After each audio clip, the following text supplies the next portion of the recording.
เนื่องในโอกาสวันบุญกุศลสงกรานต์ปีใหม่ลาวพศ2568ที่ใกล้จะมาถึงนี้ในตอนแรงของวันที่3เมษายน2025คณะผู้แทนนครฮาติงแขวงฮาติงสาธารณรัฐสังคมนิยมเวียดนามนำโดยสหายเงียนวันกุยคณะประจำภาคนครรองประธานสภาประชาชนนครฮาติงพร้อมด้วยคณะได้เดินทางมาเยี่ยมยามคณะภาคคณะปกครองเมืองปากสันเนื่องในโอกาสการเฉลิมฉลองบุญปีใหม่ลาวพศ2568โดยการต้อนรับของสหายแสงอารุณแสงอภรณ์เลขาคณะบริหารงานภาคเมืองปากสันพร้อมด้วยคณะผู้แทนทั้งสองฝ่ายเข้าร่วม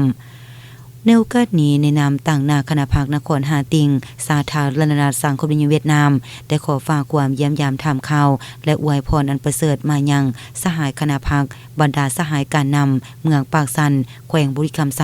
พร้อมทางรายงานสภาพโดยรวมในการจะตั้งปฏิบัติเวียกงานบางด้านเกี่ยวกับการพัฒนาเศรษฐกิจสังคมการแก้ไขความทุกข์ยากของประชาชนและสร้างสาพัฒนาอื่น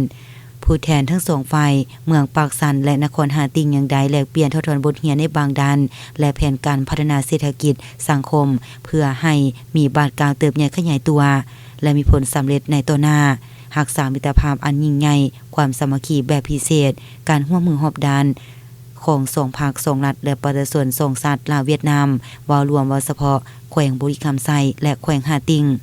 ก็คือเมืองปากสันนครฮาติงนับมือหนักแน่นเข้มแข็งและมั่นคงทะนงแก่นตลอดไปในตอนท้ายคณะภาคคณะผู้แทนทั้งสองฝ่ายยังได้มีกระตาอวยพรมอบให้ซึ่งกันและกันพร้อมทางกล่าวความขอบอกขอบใจให้พรอันประเสริฐด้วยบรรยากาศความสามัคคีหักแพงซึ่งกันและกันด้วยบรรยากาศอันอบอุ่น